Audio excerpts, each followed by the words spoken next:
the alphabet is Z.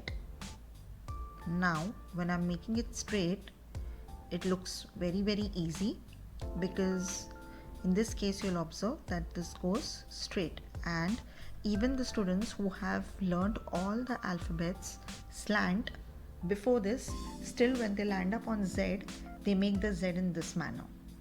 Okay, they find it a little difficult to and giving a slant look. Now how do we make it? Please follow the pencil properly. This is the slant line.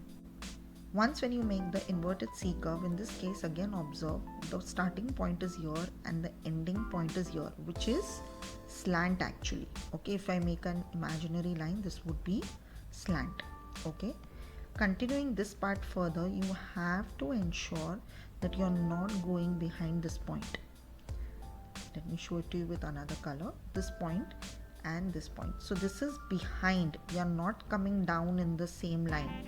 We are going behind. Whereas in this case, we are just exactly below this.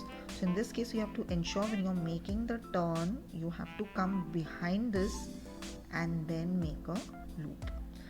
Let us make it again in swift flow.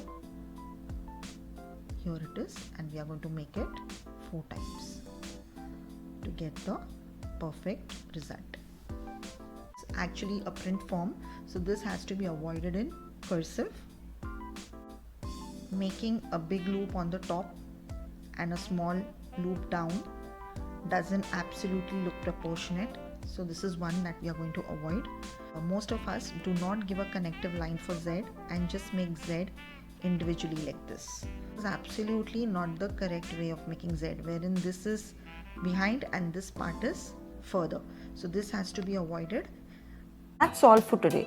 To watch the videos in series, kindly like and subscribe the channel. See you in the next video.